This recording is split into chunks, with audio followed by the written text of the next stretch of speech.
Entrevistas, entretenimento, diversão. Xadrez Piraí, o seu lugar é aqui. Você acha que a preparação para um jogo de xadrez, e assim como os aspectos psicológicos que envolvem uma partida, são importantes? Se você pensa dessa forma, então você pensa igual a Emanuel Lasker, o segundo campeão mundial de xadrez e considerado por muitos como o pai do xadrez psicológico, o pioneiro nesse tipo de preparação. Vamos falar um pouquinho sobre isso em nosso podcast. Meu nome é Mauri Júnior e sejam todos muito bem-vindos ao podcast Xadrez Piraí. O segundo campeão mundial, Emanuel Lasker, nascido em 24 de dezembro de 1868 e falecido em 11 de janeiro de 1941, manteve a coroa por 27 anos e é pouco provável que seu recorde seja quebrado. Ele era um homem de vasta cultura, doutor em filosofia e matemática, autor de trabalhos científicos e livros, incluindo-se aí o seu famoso Manual of Chess e até dramas histórico-filosóficos. Sabedoria, um poderoso intelecto, uma profunda confiança em si e em seu senso comum e, é claro, seu enorme talento natural para o xadrez permitiram que Lasker pudesse competir, e com sucesso, com os melhores jogadores do mundo até os seus 68 anos de idade. Antes dele, a história ainda não tinha visto um caso do gênero. Em anos posteriores, somente os nomes de Smyslov e Korchnoi vêm à mente. Lasker era, juntamente com Tarrasch, um seguidor da teoria posicional de Steinitz, mas, ao compreender com uma profundidade notável as leis da luta no xadrez, foi mais além. Botvinnik expressa isso muito bem. É surpreendente que, ao longo de uma carreira tão longa e brilhante, Lasker tenha jogado pouco. Isto indica que ele era não somente um jogador, mas também um pesquisador de xadrez. Quando ele não estava jogando, estava pensando, e nem todos os mestres são capazes disso. Preparava-se para os torneios e alcançava o sucesso. Lasker foi talvez o primeiro dos grandes mestres a compreender a importância da preparação para as competições. Antes dele, evidentemente, estudava-se xadrez, mas de uma forma genérica e ainda não se sabia fazer uma preparação concreta, voltada para um torneio específico, como é feito hoje em dia e desde Lasker, né? A preparação de Lasker contribuiu para sua universalidade enxadrística. Ele não tinha gostos, ele não tinha um estilo. Ele simplesmente fazia tudo igualmente bem, na defesa e no ataque, em posições tranquilas e nas complicações do meio-jogo e no final. Por isso, o principal objetivo de sua preparação era estudar as características do estilo de seu adversário. Lasker sempre se esforçava para criar uma situação no tabuleiro na qual seu adversário se sentisse inseguro. Ele conhecia seus adversários à perfeição, suas virtudes e suas fraquezas. Enfim, ele conhecia todos os aspectos psicológicos do seu adversário, os trejeitos, o que cada adversário fazia, a situação, olha, um jogador age de um jeito quando está pior na partida. Enfim, o Lasker ele foi um pioneiro realmente nessa situação. Lasker era um grande psicólogo. Lasker manifestava-se em prol de um profissionalismo do xadrez e pela união do mundo do xadrez em uma organização efetiva, como a FIDE ou a GMA. Sugeriu que fossem dados direitos autorais aos jogadores sobre suas partidas, enxergando nisso a base material do profissionalismo. Apesar disso, atualmente esta ideia tem sido ardorosamente sustentada pelo grande mestre Sveshnikov e dificilmente exequível. Foi, né? Xadrez ou matemática? Lasker nasceu na pequena cidade de Berlin, perto da então fronteira entre Prússia e Rússia, numa família pobre de um cantor de uma sinagoga local. Aos 12 anos, o garoto, que demonstrava uma habilidade rara em matemática, foi mandado para uma escola em Berlim, sob os cuidados de seu irmão mais velho, Bertold, que era estudante da faculdade de medicina. Foi ele que ensinou Lasker a jogar xadrez. Presenteou-o com um livro de xadrez e começou a levá-lo a um café onde conseguia algum trocado jogando dinheiro. O garoto ficou então cativado pelo jogo que seus pais ficou tão cativado que seus pais ordenaram a Bertolt a transferi-lo para uma outra escola.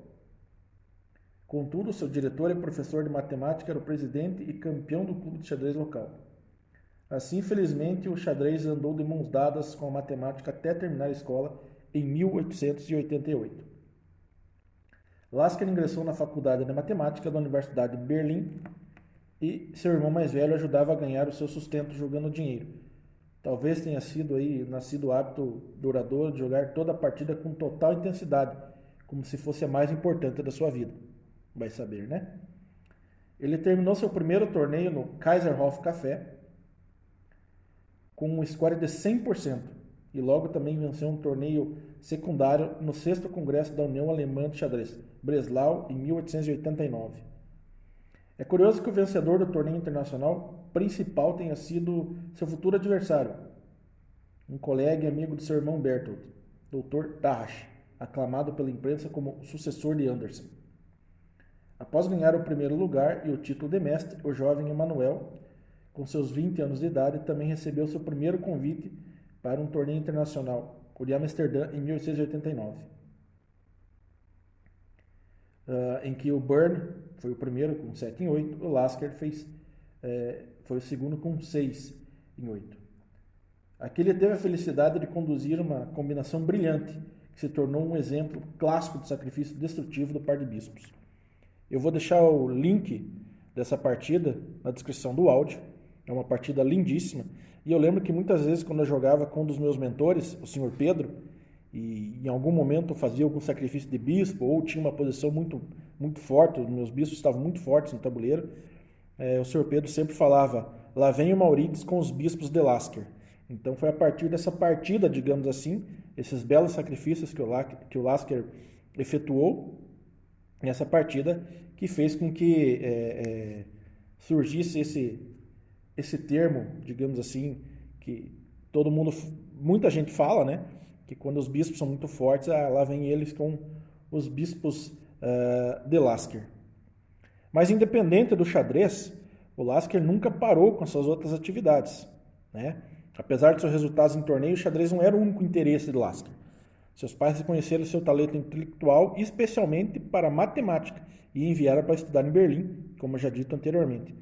E além disso, ele também se envolvia com artes dramáticas, filosofia. Em 1916, ele publicou um livro intitulado Kampf, Esforço ou Luta, em que tentou criar uma teoria geral para todas as atividades competitivas, incluindo aí o xadrez, negócios e até mesmo a guerra. Ele publicou também um dos livros que são normalmente categorizados como de filosofia, das Begriffen der Welt, Compreendendo o Mundo, de 1913, e de filosofia, de Unverwundbar, a filosofia do inatingível, Unverwundbar. Desculpe a pronúncia alemã. E ainda praticou outras atividades de 1894 a 1918. Publicou ainda o seu livro Common Sense in Chess, baseado em palestras que havia dado em Londres em 1895. Em 1903, Lasker jogou uma série de partidas contra Mikhail Chigorin em Ostend, que foi patrocinado pelo empresário Isaac Rice, de modo a testar Gambito Rice. Quase perdeu a partida. 3 anos mais tarde, se tornou secretário de Rice, da Rice Gambit Association, fundada por Rice com o objetivo de promover o Gambito. Imagine. No ano seguinte, Lasker mencionou com aprovação as visões de Rice na convergência do xadrez e estratégia militar. Em novembro de 1904, fundou a Lasker Chess Magazine, que funcionou até 1909. Por outro período, em 1906, Lasker ficou interessado pelo jogo de estratégia, Go, mas voltou-se novamente para o xadrez. Aprendeu a jogar Go com Edward Lasker, autor do livro Go and Go-Moku, de 1934. Aos 42 anos de idade, casou-se com Martha Cohn, uma viúva rica, um ano mais velha, que havia publicado histórias populares sob o pseudônimo de L. Marco. Durante a Primeira Guerra Mundial, Lasker investiu todas as suas economias em títulos de guerra alemão e, após o desfecho do confronto, perdeu todo o seu dinheiro. Durante a guerra, chegou a escrever um livro alegando que a civilização estaria em perigo se a Alemanha perdesse a guerra. Tem aqui uma historinha do livro dos meus predecessores, do Garry Kasparov, que é intitulado O Rei Não Reconhecido. Conforme anteriormente mencionado, em 1892-93, Steinitz tinha rivais sérios para o trono. Shigori, que disputaram os 2 matches anteriores pelo título mundial, em 89 e 1892. Tarrasch, que foi o vencedor dos torneios de Breslau, Manchester e Dresden, e Lasker, que estava em plena ascensão. Os sucessos deste último ainda eram modestos, mas estáveis. Vitórias convincentes nos 2 torneios da Inglaterra em 1892 e vitórias massacrantes sobre Blackburn, com 6 vitórias, 4 empates. E Bird, com 5 vitórias e nenhum empate, e nenhuma derrota. Conscientizantes de que para contestar a coroa mundial isto era insuficiente. Lasker desafiou Tarrasch para o match, mas o Tarrasch disse que aceitaria desde que o jovem Lasker vencesse algum torneio importante. Passado tudo isso aí, Lasker, que foi desprezado por Tarrasch, acabou que foi desafiar diretamente o Steinitz. E o Steinitz aceitou. O match Steinitz-Lasker foi realizado de 15 de março a 26 de maio de 1894 em Nova York, Filadélfia e Montreal. Jogaram como de costume, então, até o primeiro a ganhar 10 partidas, com um controle de tempo 2 horas para os primeiros 30 lances e depois 1 hora para cada 15 lances. O prêmio era de $2.250 para o vencedor e $750 para o perdedor. Dizem que esse prêmio era muito maior, mas o Lasker teve dificuldades em levantar os patrocínios para um prêmio maior, e o Steinitz acabou aceitando, porque, pelo visto, o Steinitz já estava com problemas financeiros, então, se ele ganhasse algum dinheiro com isso aí, para ele já estava valendo. A partida foi muito equilibrada, o Lasker ganhou a primeira, e isso foi totalmente surpreendente. Steinitz tinha muita confiança de que manteria o título, mas a partir daí o match se tornou bem equilibrado, e até terminando aí em 3-3. E na 7ª partida, que eu também vou deixar o link dessa partida na descrição do áudio, o Emanuel Lasker ganhou essa partida, e aí começou uma sequência bem importante de vitórias, inclusive que o Steinitz teve que pedir um período, digamos, aí de folga para poder voltar em condições de tentar inverter essa situação. A influência do xadrez. Lasker não fundou nenhuma, digamos assim, nenhuma escola de jogadores com estilo similar. E campeão mundial de 35 a 37 e prolífico escritor de manuais de xadrez, teve um desempenho individual de 0-3 contra Lasker. Ele disse: não é possível aprender muito dele, podemos apenas olhar e admirar. Tamanha era a grandeza do Lasker. Lasker era amigo de Albert Einstein, que escreveu a introdução da sua biografia póstuma, Emanuel Lasker, The Life of a Chess Master. Com a tradução livre, Emanuel Lasker, A Vida de um Mestre de Xadrez. No prefácio, Einstein expressa com satisfação de ter conhecido e encontrado Lasker, escrevendo: Emanuel Lasker foi, sem dúvida, uma das pessoas mais interessantes que eu conheci por muitos anos. Devemos ser muito gratos para todos aqueles que conhecem a história, que fizeram essa história, para as futuras gerações. Então, gente, é isso. O Lasker aí, que dificilmente vai ser superado nessa longevidade do título mundial, são 27 anos. O Kasparov, por exemplo, foi 15 anos, o Karpov foi por 10 anos, o Carlsen, que é o atual campeão mundial, está segurando o título aí por 7, acho que ele vai segurar por mais um longo tempo, mas acredito que esse recorde de 27 anos como campeão mundial, coloca ele no Olimpo do xadrez, Dificilmente essa longevidade como campeão mundial vai ser superada.